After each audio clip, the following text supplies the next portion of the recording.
Turma, tudo bom com vocês? Essa nossa aula, ela é a aula que eu não consegui passar para vocês, né? Só lembrando aí que o Meet me expulsou várias vezes da sala, tanto da turma A quanto da turma B, e restou para mim fazer então essa aula gravada, tá certo? Então vamos lá, para a gente não perder muito tempo, nós estamos estudando o absolutismo monárquico, né, onde o poder é centralizado na mão de uma só pessoa, que é a figura do rei, e dentro desse absolutismo monárquico também está a formação do Estado moderno. Né? Então o Estado moderno ele vai se formando com o absolutismo monárquico. E quando falamos de absolutismo monárquico, existem aí 4 nações que vão se destacar. As nações são Portugal, a Espanha, a França e a Inglaterra. Nós, logo no início, falamos sobre as expansões marítimas, sobre o pioneirismo de Portugal nas grandes navegações. Lá também se encontra a figura do rei absoluto. Vemos também a Espanha. Mas quando falamos de monarquia absoluta, aquela que serviu de modelo para todas as outras monarquias foi a monarquia francesa, no qual nós também vimos, e aquele que mais vai se destacar na monarquia francesa é o rei Luís XIV, né? Onde ele mesmo afirmava que o Estado sou eu, né? Se considerava o Deus Sol, né? E ele dizia com essa frase, o Estado sou eu, que não há diferença entre o Estado e ele e o Estado. Ou seja, ele tem todos os poderes na mão e ele mesmo é o próprio Estado. Então ele serviu de modelo para as monarquias que queriam se tornar absolutistas. Outro rei que se destaca aí, mas aí já é mais à frente, lá para o século XVIII, é o rei Luís XVI. Né? A sequência aí dos Luíses, né? Luís XVI ele vai se destacar por ter sido decapitado. Isso vai acontecer no século XVIII, quando vocês estudarem Revolução Francesa, vocês vão entender o porquê Luís XVI foi decapitado. Tá? Então o que vimos na última aula foi monarquia francesa.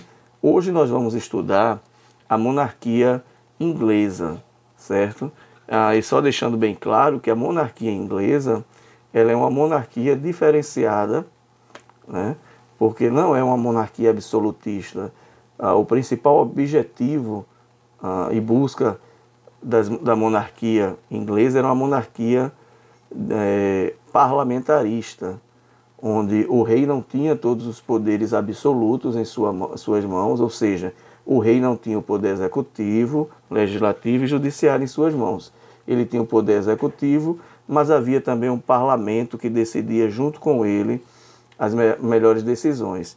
Então, o rei na Inglaterra, ele era subordinado ao próprio parlamento. Hoje a Inglaterra, ela ainda é uma monarquia parlamentarista. Então tem a figura da Rainha Elizabeth, mas quem resolve todas as questões políticas internas e externas é o parlamento, e aquela figura que fica à frente do parlamento é chamada de primeiro-ministro, certo? Mas mesmo assim ainda há a figura do rei. Então a monarquia inglesa se diferencia da monarquia francesa porque a inglesa é parlamentarista, ou seja, submissa a uma constituição e a um parlamento, enquanto a monarquia francesa é uma monarquia absoluta, onde o próprio rei tem os 3 poderes em suas mãos. Tá? Mas onde é que começa a monarquia absoluta? É a monarquia inglesa. A monarquia inglesa ela já vai começar a se formar na chamada Baixa Idade Média, onde tem aí a formação, aqui ó, a chamada Baixa Idade Média, onde tem a formação da monarquia inglesa. E aí ela já começa a se iniciar já no século XV, já começa aí a se iniciar essa monarquia inglesa. Mas antes disso, nós vimos uma construção que foi feita aos poucos Na questão da monarquia inglesa, ela vai acontecer já na Baixa Idade Média, que é aquele segundo período da Idade Média, né? Está aqui Baixa Idade Média, que é o finzinho da Idade Média, e vai haver uma disputa aí, uma guerra civil, que é chamada de Guerra das Duas Rosas, que foi de 1455 a 1485. Então foi um conflito iniciado entre duas famílias que deveriam assumir o trono e tinham por direito assumir o trono, né? O conflito se opôs aí à família dos Lancaster, que era representada por uma rosa vermelha, e o York, cujo o símbolo era uma rosa branca, certo? Por isso que chamou aí a Guerra das Duas Rosas. E ambas elas reivindicavam o direito de indicar um herdeiro para suceder o rei Luís XVI, que era Luís VI, na verdade, que era um Lancaster, certo? E a situação só foi resolvida em 1485, quando foi estabelecido que o novo rei da Inglaterra seria o rei Henrique VII, da dinastia dos Tudors, que eram descendentes da família Lancaster, mas era casado aí com a herdeira dos Yorks. Então foi um acordo que foi feito, onde o rei Henrique VII, o Henrique VII se torna um rei, era da dinastia chamada dinastia, tá aqui, ó, dos Tudor, e ele se casa com a York, né, que era da outra família, e aí houve uma aliança entre o rei e a própria burguesia. Tá? A Inglaterra também, ela vai se destacar pelo seu desenvolvimento marítimo,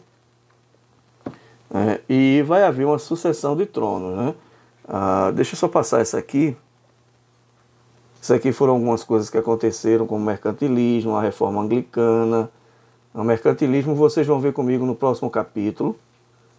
A reforma anglicana, ela se deu aí sobre o governo do rei Henrique VIII, onde ele mesmo criou o anglicanismo, estudamos isso.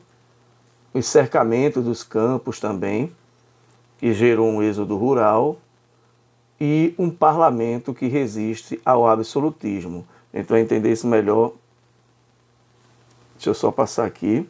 Então, vejam, havia nesse período essa rivalidade entre o rei, que queria um absolutismo monárquico, e um parlamento, que era um grupo de nobres e até mesmo burgueses, que inicialmente queriam uma monarquia parlamentarista, certo? Então, a dinastia de Henrique VII vai seguir depois para o rei Henrique VIII, para a rainha Elizabeth I, e aí vai se formando essa dinastia, que é conhecida aí como a dinastia dos Tudors. Tá? Um dos mais conhecidos da dinastia dos Tudors é o rei Henrique VIII, que foi o fundador da igreja anglicana. E o rei Henrique VIII vai se destacar por tantos casamentos que ele passou em busca de um herdeiro, e não conseguindo um herdeiro, a sua filha, Rainha Elizabeth, assume aí o poder e fica à frente da Inglaterra, Rainha Elizabeth I. Depois que a Rainha Elizabeth morre, se encerra a dinastia dos Tudors. E aí, como ela não se casou com ninguém, a Rainha Elizabeth foi uma rainha que, vendo aí a situação da relação do seu pai com tantas mulheres, ela não quis saber de casamento. E aí não deixou herdeiro. Não deixando herdeiro, tinha que se ver agora quem assumiria o trono. Quem assumiu o trono foi um primo mais próximo dela, que foi Jaime I, né? Que era de uma família dos Stuarts. Ele era rei da Escócia, lembrando que a Escócia era anexada lá ao que hoje chamamos Inglaterra, e ele assume o trono e começa a partir de agora a chamada dinastia dos Stuarts, né? Então, a busca pela consolidação do poder absolutista, esse foi a primeira característica de Jaime I, ou seja, ele não estava querendo a monarquia parlamentarista, ele queria uma monarquia absolutista. E outra coisa que se destaca nele e também no seu filho Carlos I, além do choque com o parlamento, tá? O parlamento aqui é o que queria a monarquia parlamentarista. Jaime I e o seu filho, que o sucedeu, Carlos I, realizaram muitas perseguições religiosas. Então sempre houve esse conflito entre protestantes e católicos. E quem assumisse o poder, se fosse católico, favoreceria os católicos. Se fosse protestante, favoreceria os protestantes. Então Jaime I e Carlos I, por serem católicos, eles iniciaram aí um conflito religioso, fora que também havia o conflito político, né, contra o parlamento, que buscava acabar com esse absolutismo e colocar aí uma monarquia parlamentarista. Então, Carlos I, que foi filho de Jaime I, ele entrou em conflito com o parlamento, que era o contrário às perseguições religiosas e também aos diversos tributos cobrados pelo próprio monarca. Então, o parlamento aprovou, contra a vontade do rei, uma petição de direito, que era também chamada de Segunda Carta Magna. Então, o que foi a primeira Carta Magna? A primeira Carta Magna foi quando, no ano de 1215, um soberano chamado João I, né, mais conhecido aí como João Sem Terra, ele, junto com um grupo, havia preparado aí, imposto uma carta chamada de Carta Magna, limitando o poder real e permitindo aí os nobres o controle político da Inglaterra. Então essa Carta Magna era uma carta que limitava o poder dos nobres. Isso aconteceu desde a Idade Média, em 1215, que já é século XIII, e agora o próprio parlamento, no século XVII, vai escrever uma segunda Carta Magna contra Carlos I, que queria sempre o poder absoluto. Então, essa carta se chamou aí uma petição de direitos, que limitava ao poder real, limites ao poder real, ou seja, ele não ter o poder absoluto e ser agora também submisso a um parlamento, ok? Então, o que era o parlamento? O parlamento era isso aqui, ó, a burguesia puritana, né, que era também a pequena nobreza, esses era o parlamento, e por outro lado você tinha a monarquia, aqueles que eram a favor da monarquia absoluta, que eram os nobres tradicional, a nobreza tradicional, né, que queria só viver às custas do rei, e os anglicanos e católicos. Então havia essa rivalidade entre parlamentares, aqueles que defendiam a monarquia parlamentarista e aqueles que queriam a monarquia mais absoluta. E isso vai gerar aí várias revoltas até ter aí uma chamada guerra civil. Estamos falando aí da página 120 de vocês, tá? Então essa guerra civil vai ter dois rivais aí, um conhecido como os Cavaleiros e outro conhecido como os Cabeças Redondas. Então os Cavaleiros, eles eram grandes proprietários, essa nobreza tradicional, né, que eram católicos, anglicanos, que eram partidários do rei, que é esse aqui de baixo, ó, que eu acabei de mostrar a vocês, ó, certo? E o outro lado tinha os Cabeças Redondas, que eram partidários do parlamento, que eram representantes, que eram pequenos proprietários, né, pequena nobreza, e também a população mais urbana e calvinistas, que eram calvinistas e puritanos, é a mesma coisa, ok? Então havia aí essa rivalidade, houve essa guerra civil que ocorreu na Escócia, e quando a guerra civil termina, a vitória foi para, aqui ó, o parlamento. O parlamento saiu vitorioso, que eram os Cabeças Redondas, e eles foram liderados por um cidadão chamado Oliver Cromwell, certo? Oliver Cromwell, esse cabo aí ele vai ser bem falado inicialmente e depois vai gerar alguns problemas futuros.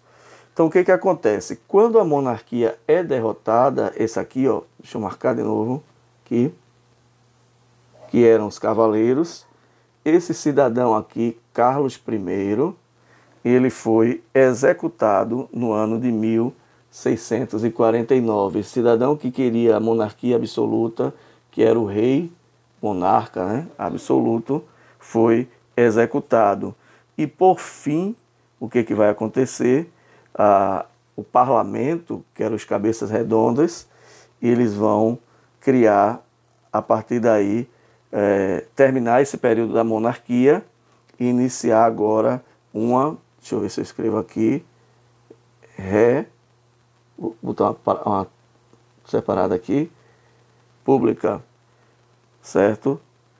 Essa república, esse P aqui está terrível, república, porque eu separei, essa palavra ré significa coisas públicas, certo? República significa coisas públicas. E o que isso significa? Que o poder não está mais na mão de uma figura de rei, mas pertence agora ao povo, que vai escolher aí seus representantes para liderarem a Inglaterra, ok? Então, é formado na Inglaterra essa república, onde vai haver um Conselho de Estado, vão ter seus 41 membros, sob a supervisão aí de uma Câmara chamada Câmara dos Comuns, que eram puritanos, ou seja, deixa eu marcar aqui, protestantes, tá? E a Câmara dos Lordes, que foi formada pelos nobres, foi abolida. Então esse é um momento aqui, ó, de transição entre uma monarquia que estava na mão dos Stuarts, onde Jaime I, Carlos I se tornaram absolutistas, a entrada aqui da República, ok? Então, o que foi essa República Puritana? O objetivo principal dessa República Puritana era fazer com que a riqueza da nação fosse dividida para todos. Ao contrário do absolutismo dos Stuarts, de Jaime I e Carlos I, que detinha todo o poder econômico em suas mãos, o objetivo inicial era ter uma riqueza que fosse distribuída para todos. Então Cromwell, ele impôs à Inglaterra futuramente uma ditadura pessoal. Essa república passa só como algo no papel, né? Mas na verdade virou depois uma ditadura pessoal, onde o próprio Cromwell, que tinha uma influência política muito grande, ele domina o Conselho, domina a Câmara e chega a receber um título aí chamado de Lorde Protetor da República, o Senhor, né, Protetor da República. Mas durante esse período de Cromwell, ele fez aí o chamado Ato de Navegação, que estabeleceu que os produtos importados do reino deveriam ser transportados apenas pelos navios ingleses ou pelos produtores. Isso aí ele buscava sempre ampliar a participação inglesa no lucro, e esse ato de navegação levou a Inglaterra a se tornar a maior potência marítima daquela época. Nós estamos aí na página 121, onde tem a República Puritana. Quando Cromwell ele morre em 1648, a Inglaterra vai passar por um período de instabilidade política. Uma crise política vai ocorrer e os ingleses elegeram então outro parlamento. Só que os novos parlamentares restabeleceram a monarquia e coroaram aí Carlos II, que era filho de Carlos I, esse cidadão aqui que foi decapitado, executado, certo? O irmão dele, aliás, o filho dele, Carlos II, assume o poder. Isso foi em 1660 a 1685, mas os parlamentares queriam a monarquia parlamentarista e não a monarquia absolutista. Só que Carlos II era um grande admirador, adivinha de quem? De um rei absolutista francês chamado, lá vai eu. Deixa eu ver se está o slide certo, isso. Eu escrevi aqui, acabei saindo. O cidadão aqui, que eu falei logo no comecinho, Luís. Deixa eu botar um I aqui. Luís XIV, certo? Então, Luís XIV aqui servia de referência para esse cidadão aqui, Carlos II. Então, Carlos II, ele inicialmente compromete-se aí a respeitar a Carta Magna, né? Aquela Magna Carta, pode ser chamada assim também, que era aquela petição de direito onde ele não seria rei absoluto, mas submisso a um parlamento. Ele prometeu, mas não cumpriu a sua promessa. E como ele tinha inspiração aí o seu primo Luís XIV, lá da França, que além de seu primo também era seu protetor. Ele tinha, claro, como governo, uma base de governo absolutista e também católica, certo? Isso vai ser um problema muito sério. Por quê? Por dois motivos. Ele sendo absolutista, o parlamento já vai ser contra ele, porque o parlamento quer uma monarquia parlamentarista. E ele sendo católico, piorou mais ainda a situação, porque o parlamento, em sua grande maioria, eram puritanos, ou seja, protestantes. E Carlos II, ele vai aí ficar nesse meio termo, e a maioria da burguesia também vai estar contra ele, certo? E vai gerar problemas sérios, né? Então, com a morte dele, em 1685, o trono então é assumido por Jaime II. Deixa eu pegar aqui a canetinha de novo. Veja quantas sucessões, né? Jaime II aí, ele assume o poder, né? Era irmão aí de Carlos II, e ele era defensor também do absolutismo. Deixa eu apagar aqui. Ele também era defensor do absolutismo político e da religião católica, assim como o seu irmão. E ele conseguiu aí a oposição também das duas alas do parlamento.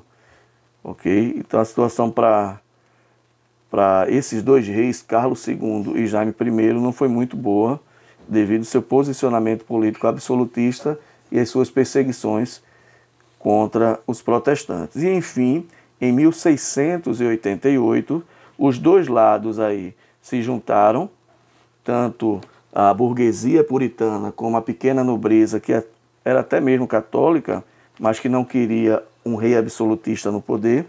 Eles se juntaram, né, contra o rei, e esse movimento foi denominado então de Revolução Gloriosa.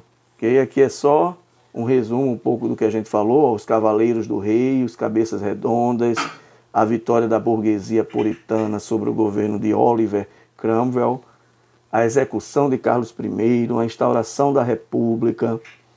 Aí houve a República Puritana com Cromwell, que foi visto aí como Lorde Protetor. Depois ele veio com a ditadura, mas ele criou aí o Ato de Navegação, que deu uma hegemonia marítima à Inglaterra, fazendo com que a Inglaterra se tornasse uma grande potência. E depois houve a morte de Cromwell, né? E o fim da República. E aí, enfim, após essa sucessão de tronos entre Carlos II, que foi a volta da monarquia, e Jaime II, os dois irmãos, que eram católicos e monarcas absolutistas, vai gerar aí a chamada Revolução Gloriosa. E essa Revolução Gloriosa houve a vitória do parlamento, e a partir daí o parlamento ele faz com que Jaime II dispare, né, pegue o beco, fuja em direção à França, e a vitória do chamado parlamento.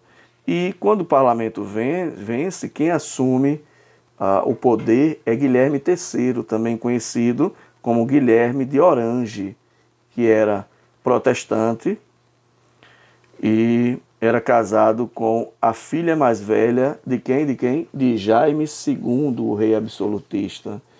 E ele era protestante e era governante lá na Holanda. Então ele assume o poder depois que ele invade a Inglaterra, forçou Jaime II a fugir para a França, e depois ele recebe a coroa inglesa e deixa de se chamar Guilherme de Orange e passa a se chamar Guilherme III. E qual foi a primeira coisa que ele fez? Ele fez um juramento aí, né, numa declaração chamada Declaração de Direitos, e ele se compromete a respeitar o poder do parlamento e as leis que garantiam a liberdade, as liberdades individuais, que é o chamado, deixa eu marcar aqui, liberalismo econômico, que vai defender as liberdades individuais, como, por exemplo, a propriedade privada, a liberdade de comercializar, de ter livre concorrência. Então, esse liberalismo sempre está voltado para liberdades individuais, certo? E ele mesmo admitiu reduzir o poder da autoridade do rei, sendo submissos aí a um parlamento. Então, Guilherme III, ele jura nessa Declaração dos Direitos ser obediente e respeitar o poder do parlamento. Então, outra coisa que ele fez também foi o chamado Ato de Tolerância, onde ele estabeleceu a liberdade religiosa, e era o triunfo aí do regime parlamentar sobre o absolutismo real, ou seja, a vitória da monarquia parlamentarista sobre a monarquia absolutista. E aí vai se dar o chamado início da modernidade, né? Um período aí da moderação entre burguesia e a nobreza política da Inglaterra, que sempre vivia às custas do rei absolutista. Era uma nobreza tradicional, que era aquela sanguessuga, né? Vivendo dos impostos do povo e das mesadas do rei, que recebiam, e vai haver um momento de paz, e todos eles, sob o governo de Guilherme III, vão iniciar o período áureo da monarquia parlamentarista inglesa, tá bom? E aí, com isso a gente termina esse nosso capítulo, e na próxima aula nós já vamos iniciar o próximo capítulo, tá certo? Não se preocupem não, que vai ter um momento que eu vou fazer com vocês algumas atividades sobre os 2 capítulos que nós estudamos. Vamos entrar na nossa próxima aula, que vai ser uma aula ao vivo, né? Na unidade 3, onde fala da Europa e a colonização da América. E o capítulo é o capítulo 7, que a gente vai começar na nossa próxima aula, tá bom, gente? Agora eu quero ver se eu ia ser expulso também na minha própria gravação. Então, até mais para vocês e até a nossa próxima aula ao vivo.